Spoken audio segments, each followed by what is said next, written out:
1983년 드릴러 뮤직비디오가 처음 공개됩니다. 14분짜리 영상입니다.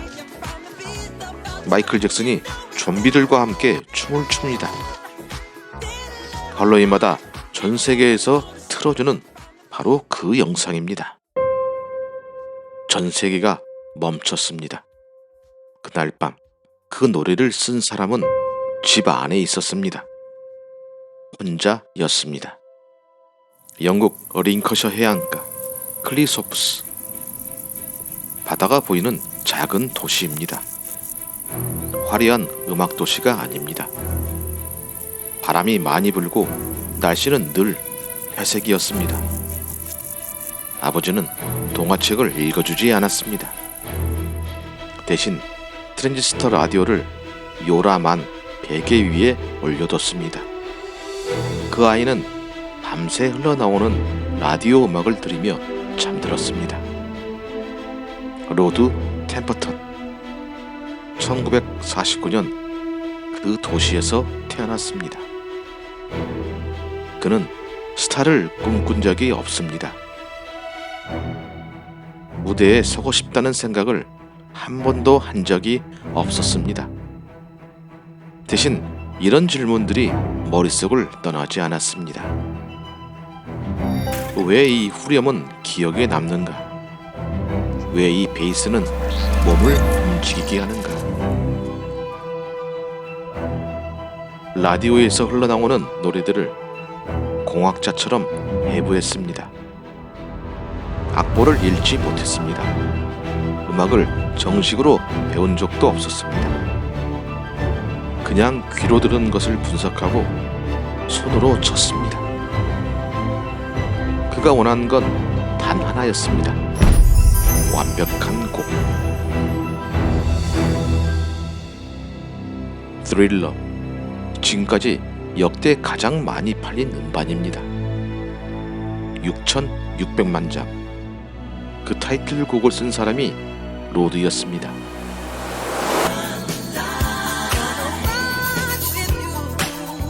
Rock with You. 지금도 어딘가에서 흘러나오는 그 노래. Always and Forever. 소울 역사에 남은 그 발라드. 모두 로드 템퍼턴이 썼습니다.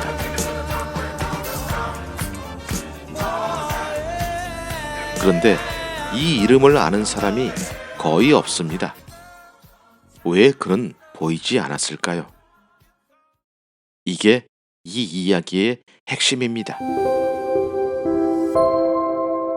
학교를 마치자 로드는 인근 그림즈비의 생선 가공회사에 취직합니다. 그러나 퇴근 후에는 항상 키보드 앞에 앉아 있었습니다. 결국 회사를 그만뒀습니다. 밴드에 들어갔습니다. 그리고 어느 날 런던 스튜디오에서 앨범을 녹음할 기회가 생깁니다. 옆방에도 누군가 녹음 중이었습니다. 이름은 레지 드와이트. 제작사가 말했습니다. 둘 다 지원할 예산이 없습니다. 하나를 선택해야 합니다. 선택받은 건 레지 드와이트. 나중에 세상이 그를 알게 됐을 때 그 이름은 엘튼 존이었습니다. 만일 같은 부서에서 함께 일하다 동료만 승진했는데 나중에 그 동료가 업계 전체의 전설이 된 상황. 로드가 딱 그랬습니다. 로드는 런던을 떠났습니다. 독일로 갔습니다. 작은 방 하나를 빌렸습니다.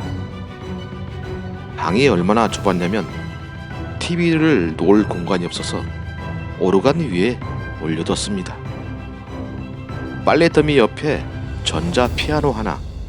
그게 전부였습니다. 그런데 그는 그 방에서 계속 섰습니다. 완벽한 곡을 만들고 싶었을 뿐이었습니다. 그 방에서 나온 노래가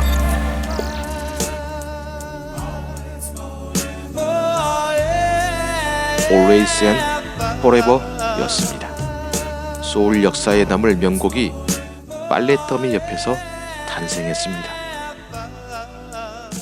독일에서 히트웨이브라는 밴드에 합류합니다.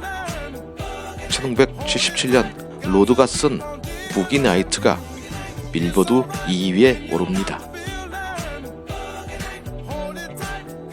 사람들이 처음으로 묻기 시작했습니다. 저 노래 누가 썼지? 그리고 어느 날 전화가 왔습니다. We were in doing a track, a phone call came through, and someone said, Quincy Jones on the phone for you. I went, hello? Hello, And he did you said, say hello, sir? Yes, well, hello, Mr. Jones. And so he asked me. 로드는 전화를 끊었습니다. 장난인 줄 알았습니다. 퀸시 존슨은 마이클 잭슨을 만든 프로듀서였습니다. 그 시대 음악계에서 그의 전화는 곧 세상으로 나가는 분이었습니다. 다시 전화가 왔습니다. 진짜였습니다. 퀸시는 로드에게서 다른 작곡가들에게 없는 것을 봤습니다. 앞에 나서는 걸 싫어했습니다. 스타가 되고 싶다는 욕망이 없었습니다.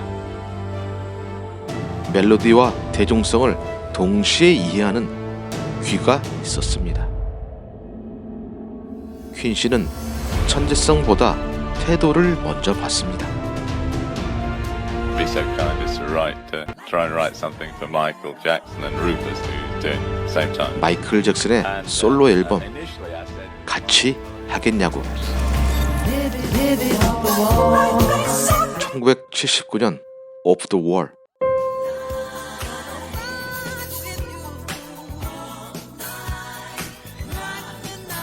Rock with You 로드가 썼습니다. 빌보드 1위. 지금 이 순간에도 어딘가에서 흘러나오는 그 노래입니다. Off the Wall 로드가 썼습니다. 흑인 솔로 아티스트 역대 최다 판매 기록이었습니다. 그런데 그 어떤 무대에서도 그 어떤 인터뷰에서도 로드 템퍼턴의 이름은 나오지 않습니다. 원하지 않았습니다. 그의 목표는 처음부터 무대가 아니었습니다. 완벽한 곡, 그것으로 충분했습니다. 그는 다시 작곡실로 돌아갔습니다. 1982년 퀸시가 다시 연락합니다. 새 앨범의 타이틀곡을 써달라고 했습니다.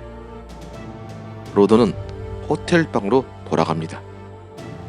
그에게는 오랫동안 믿어온 원칙이 하나 있었습니다. 제목은 곡의 영화 포스터다. 사람들이 평생 기억할 단어, 죽을 때까지 잊지 못할 단어, 그 단어 하나를 찾아야 했습니다. This guy, in the creation of one song, would come up with 200 titles. Just freaking titles. 그날 밤 수백 개의 제목을 씁니다. 지웁니다. 씁니다. 지웁니다. 남은 건 Midnight Man이었습니다. 다음날 아침 잠에서 깨는 순간 로드는 나중에 이렇게 말했습니다.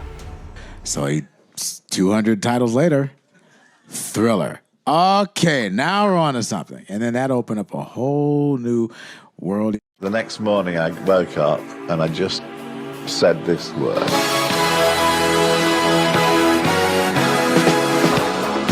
Something in my head just said, this is the title. You could visualize it on the top of the Billboard charts. You know, you could see the merchandising. 드릴러. 그 앨범 6,600만 장. 우리 돈으로 약 1조 원어치. 역대 가장 많이 팔린 음반이 됐습니다. 그 앨범의 이름 드릴러. 그런데 드릴러에는 또 다른 장면이 있습니다. 좀비 춤이 끝난 뒤 갑자기 섬뜩한 목소리가 흘러나옵니다.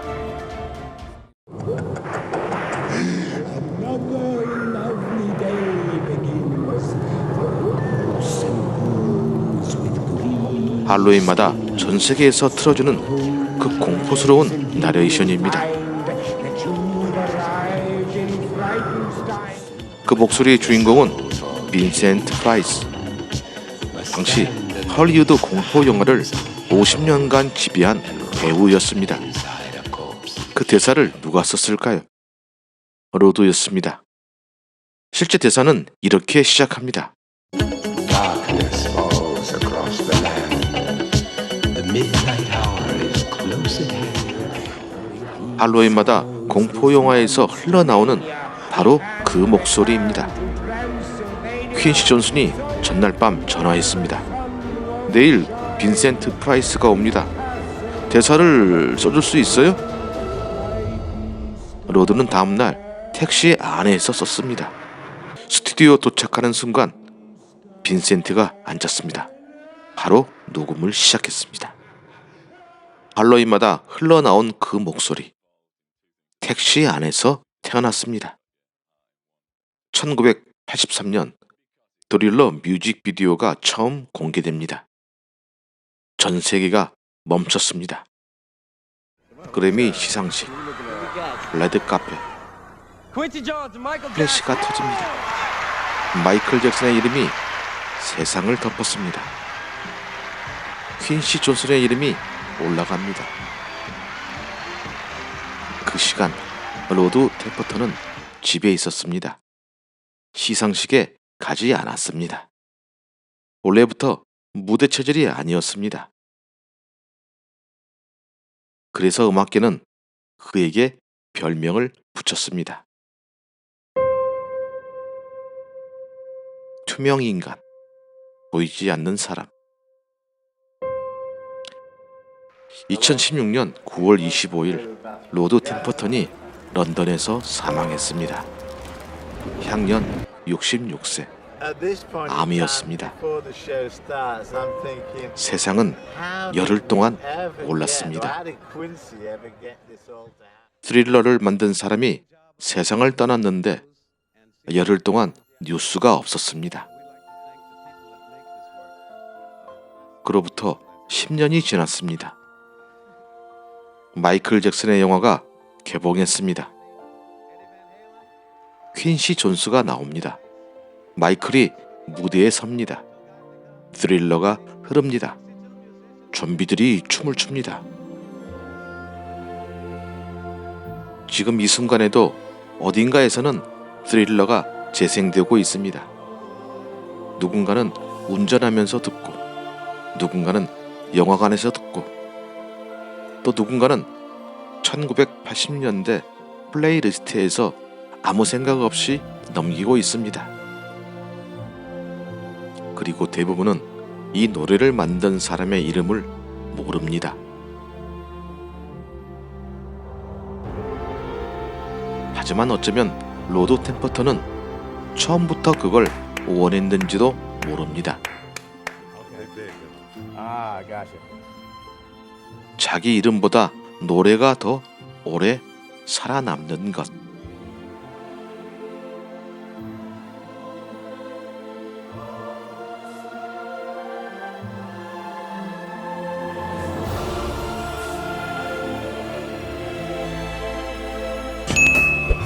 지금까지 파인딩 스타였습니다.